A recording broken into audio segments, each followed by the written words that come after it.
Why exactly does money exist? While much of self-improvement, at least in their generic sense, is about returning to what people used to be like, I don't know, 2,000 years ago, without all the social media, the drugs, the overstimulation, and just every sort of bad thing that's come out of the modern world, disregarding anything positive that has, which is like, that's fine, that's understandable, but with that, there has been sort of negative consequences, which people who are on self-improvement, they have tried their best to sort of get rid of from their life.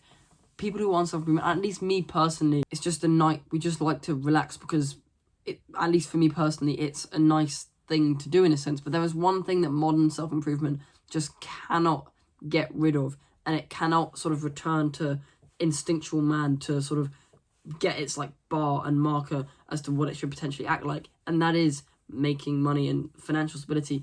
Because a marker of self-improvement, while you've got all this stuff of like rejecting the sort of modern world, you also have to abide by the modern world if you want to be financially stable. It's such a weird sort of complex and paradox, but it's like become such a prominent part of self-improvement that it has to sort of be talked about in a way. I remember it was 9 months ago when I kind of first started this YouTube channel. I was so hell-bent on living a life that was minimalistic and simplified, where I just didn't want to have to work towards something that I hated for money.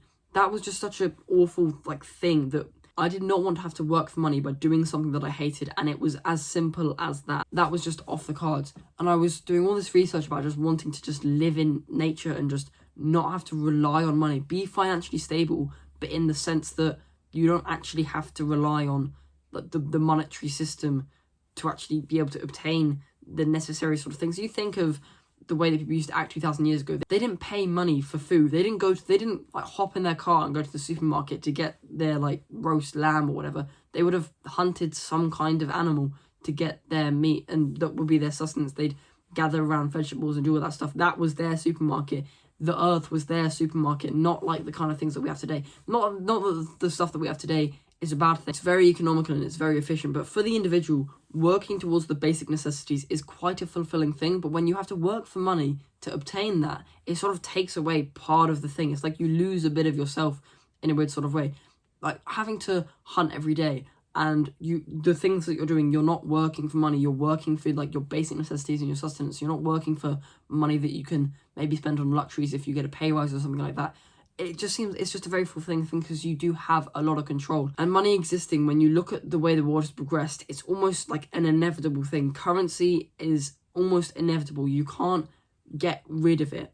Ever since tribal times, tribes would have bartered with each other. They would have traded their goods. One tribe would have given their baobab plants that they would have gathered that contain loads of like vitamins and minerals and sustenance, and they give like a couple of them for them to give them a little bit of their meat and stuff, because they may have not had the sort of same geographical surroundings. It would mean that they have different things. And all that's kind of like bartering that has existed for absolute millennia probably, but money was inevitable. If you, a tribe, have baobab plants, for instance, that you can sell to another tribe, but they don't have anything that is useful to you to barter in return, what they would do is they would pay you money, like some form of currency, some form of intermittent thing, to actually mean that what you can use that money for is to buy the thing that you wanted from them, but you weren't able to barter with because they didn't have that at that given time. Currency seems to be such an inevitable thing. It's very efficient. It's very economical. It's just a very, very weird thing to see how money and currency has progressed over the years, because now money is such a... I can't even describe it. I don't know why I decided to record this video, because it's such an impossible thing to describe and to understand. It's the whole bartering example. Money just makes trading easier. It means that when you go onto Amazon, instead of giving up something that they don't actually need and that like you do a swap, you do a trade, you pay money, a form of currency, which they can then use to invest back into their business or whatever. It's such a mind-blowing concept. It's very, very interesting. It's what I've learned in college and all that sort of stuff. It does always just invigorate the thoughts that I was having back in that time where I just wanted money to not exist, because I genuinely thought that the things that I was good at wouldn't make me enough money. And I have a completely different sort of viewpoint since then. I was very academically smart, right? And the whole sort of information that I was being fed on the internet was like, if you go to university, you get into debt, you're not like gonna end up being financially free. You're not gonna be financially stable because you have that debt, and the sort of jobs that you get, like entry jobs after university, aren't even that good anyway. And I was getting fed all that information, and I thought that the things that I was good at, memorizing stuff, STEM subjects, maths and science, I genuinely thought that money and earning enough money to sort of be able to be financially free and stable, have the dreams that I've, be able to live the visions and the dreams that I was having, have the sort of like rural, pretty large house in the countryside in a village, I thought that would all be gone because I'd have to work a generic job, because that's the kind of stuff that science, etc., leads you. And I must say, I have had changed viewpoints since then. But every time I learn about the existence of money, it does just bring back those thoughts of why on earth does money have to exist? I don't have any particularly special talent. I'm not good at any particular instrument. I can't do any like cool, really easy like skill that's like means that you can just make money with a click of a finger. I never had any special talent, so I knew that I was gonna have to do it through some sort of grit and hard work, through some task which I'm probably not even good at and don't particularly even care about. And it was just gonna be a slog, and I just why did the world have to work this way?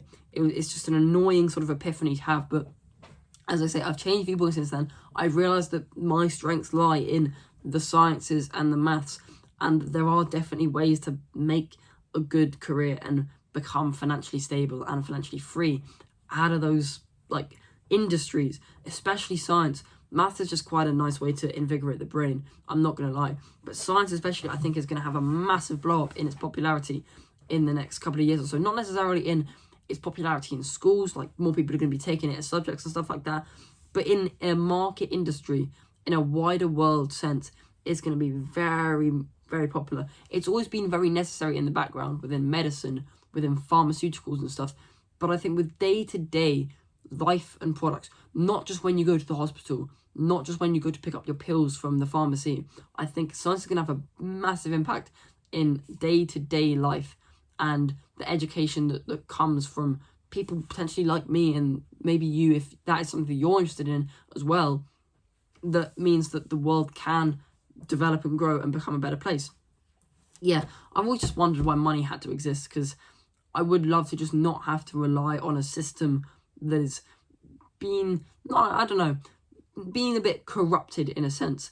We don't necessarily live in the most efficient way, and money, the way that money works in this current system does have to play a part in that. And I was just like, why does this have to exist? Why do I have to rely on something that I know doesn't actually care about me to be able to have some kind of food in the mornings and the evenings and lunchtimes? I just wanted to be able to live my own life, but everything's so industrialized. It just never seemed to work to my strengths. But I think I can make it work, and I hope you can realize that you can like make something and do something out of your strengths and out of your talents and out of the ways that you were able to do hard work and be able to enjoy it at the same time. But with that, I recommend subscribing, because I like this community of young tribal people who are willing to improve themselves so much more than they already have. And good luck.